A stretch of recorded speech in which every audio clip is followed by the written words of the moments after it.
So good morning, everyone. I think it's going to be no news to anyone. For anyone doing artificial intelligence or data science, it's a hell of a party out there, both in the startup, in the tech player, but also in large corporations. Today, CIOs, CDOs, chief analytics officers are just, under the spotlights as much as ever. Budgets are as big as ever, and sometimes it even looks like there's a sort of blank check to make sure that tech teams in large companies bring the magic of AI that everyone sees on TV at the heart of our large corporations. Does this happen for real? I would say yes, sometime. And we are in Amsterdam, so I'm going to pick on the queen of the Dutch economy, the only company with the crown on the tail of each of its planes. KLM, for instance, has announced that they have developed a very advanced tool for their center of operations in Schiphol. What is the tool doing? Basically anticipating disruptions, weather conditions, broken planes, delayed planes, and helping the teams in the center of operations to take better decisions. Should I cancel a flight? Should I delay some flight? Should I reallocate some crews? Should I change some of the allocation of the ground equipments? These are super complex decisions, and combining machine learning with optimization, KLM has built a tool which is going to reduce the massive cost of disruptions for the airline, but also improve customer satisfaction. Does this work?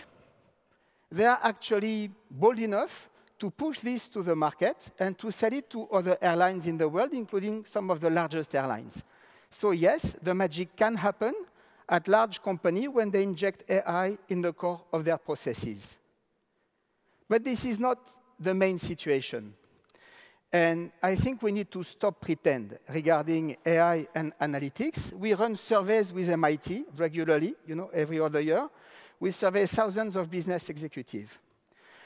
Today, less than 20% of companies have decent AI teams and have brought some AI solutions at real scale. And if we are honest, when we look behind the curtain, the difference between what companies say they do and where they are is quite staggering.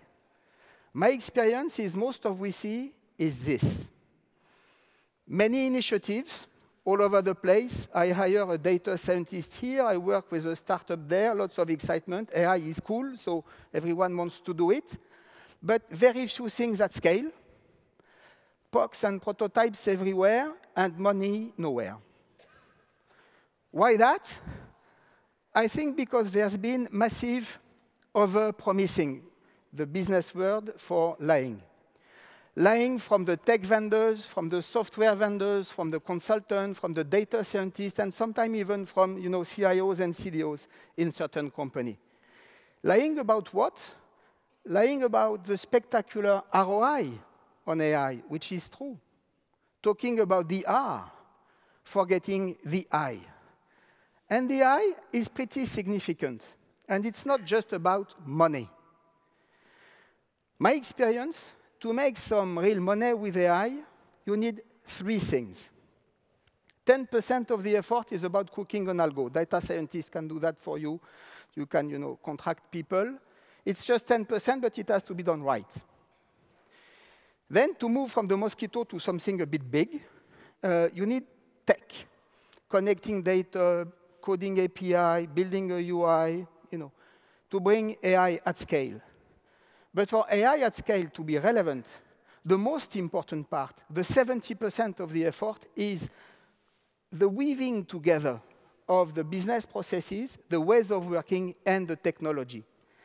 AI is not just about automating 30% of what people do and then letting the people do their 70% like before. You have to think, what does the engine do? What do humans do? What does the engine need to give to human for human to take better decisions in specific situations? What sort of guardrails do you need? It's painful, it's long, because you need two planets to work together. The tech planet and the business planet. That's why this happens not so often. And what you typically see when solutions are brought at scale is this, lack of relevance, like this pocket of genes. It's at scale. Every gene has it on the planet, billions. So it's massively at scale. What's the use? No one knows. We all have that little pocket here. No one knows why. And no offense to anyone, it sometimes reminds me of the KYC project. I worked a lot with Salesforce when I was a young guy. Knowing the Salesforce, will the key account in Japan do a lot more different because he can have a screen and after 3 clicks find what his colleague in Italy has sold to the same customer? Honestly, I wouldn't bet on that. So at scale, one trap is to bring things at scale which are not relevant. Sometimes also, you miss the human guardrails that are required to tame AI. And now let's look at one of the AI leaders of the world, Amazon. Nice tweet, which was quite popular in the US. Dear Amazon, I bought a toilet seat because I needed one. Necessity, not desire. I do not collect them. I am not a toilet seat addict. No matter how temptingly you email me, I'm not going to think, oh, go on then. Just one toilet seat. I'll treat myself. So that's OK with toilet seat, but then you have a post on that post. Had the same situation with my mother's burial urn. Now we talk business, OK? So bringing AI at scale is difficult, OK? And requires many stakeholders to work together. And because this is so difficult, few people do it for real. What we typically see happen in companies is 2 things. With the big check, CIOs and CDOs can invest in tech, build data lake, code API, put in place data governance, improve data quality, invest in the digital platform of the future. On the other side, they are building immersion centers. They are offering every business team, I can train your guys to make sure they can use AI and the latest cool tools that we've put into the data lake. Analytics everywhere and building the data platform of the future are critical things to do that everyone should be doing and that most companies are doing right now. But let's be honest. No ROI whatsoever to expect. No payback on these things at all. Okay, what is the payback of Excel? Who knows? It's good to have Excel. What will be the payback on those tools? No one knows. And we should stop pretending and building some use cases, some investment case on these things. There's no money there. This has to be done to prepare the future of companies. And what is the missing link? The missing link are the unicorns. Those few business topics, 1, 2, 3 max, where you're not going to do 10, you're not going to do 20, you're going to do the full 100% of the loop. Working closely, business on one side and IT on the other side.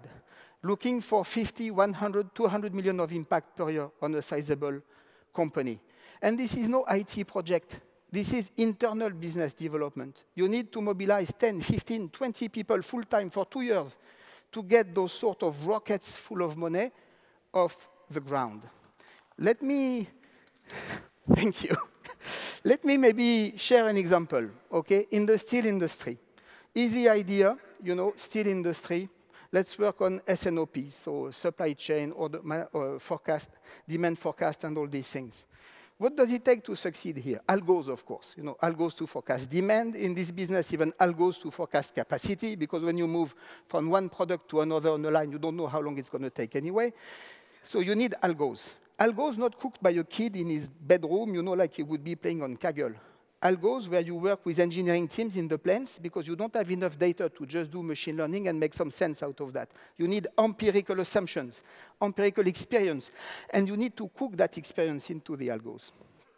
Then, of course, you need tech. 35 factories in Europe, most of them acquired, the most appalling IT landscape you could think about. You need to extract data from these plants. But then, you need to change the incentive of the account managers, because you need to get them out of the booking poker game where they all book all capacity available to make sure their clients are served. You need to build a UI which is going to nudge them not to cheat, but which still give them some room for maneuver. You have S&OP teams in different places in Europe, working locally. You need to create a process to centralize all that thing. It's a major endeavor that requires significant teams to be mobilized to get to this type of project. But then you free up 80 million of cash in the inventory, and you increase EBITDA by 130 million because you serve better your most strategic customers. That's a unicorn. And when you go and chase unicorn, don't be creative. You don't need you don't need a chatbot-enabled, VR-compatible drone. No. You take your biggest processes, pricing, CRM, supply chain, manufacturing, risk for banks and insurance, HR, finance, and you bring AI into the thing. And then you'll discover that the key challenge is not so much tech, it becomes people. And that's the message we get from every company, we survey. Recruiting the talents, of course, but more importantly, preparing the whole workforce with the arrival of AI. People are scared. In Europe, 1/3 of the workforce think their job will be gone in 5 years. 2/3, they think that no matter what is the job, if they don't massively retrain, they will be out of any job in 5 years. Unions want to talk. And I think there's a massive HR and change management work to do to prepare the workforce with the landing of AI. And Europe is very late versus North America and versus China. I see a bit AI like a train. Some companies have jumped into the train. The AI leaders, those 20%, who make AI at scale and who have significant AI teams working for them. My claim, it's going to be very difficult for the other company to jump on the train. Some economists at MIT even claim that, maybe we are going to see in the real world what we saw in the internet, where in the end, winner takes all, one GAFA per topic, end of the story. I'm not sure it's going to go that far, but for sure, there will be consolidation. Why? 2 things. First, AI leaders, 80% of them, they declare they make real money with AI. Less than 50% for the remainder of the 80% of the companies. Year after year, AI leaders, they tell you, hey, we learned how to use that thing. We're getting better and better. Less than 25% of the rest of the sample learns. And lastly, 80% of the AI leaders, they say we are going to double down on our investment. Of course, we make money, we are better and better, we double down. Others, less than 50%, say they're going to increase their investment next year. So I think for you, CIOs and business executives in the room, 2 words to conclude. The train is about to leave the station. So it's time to jump, and big time on it. Because those who don't jump in the next 6 to 12 months, I think it's going to be challenging to catch up with the leaders of your respective sectors. And the best way to jump is to start chasing my dear unicorns. Thank you very much.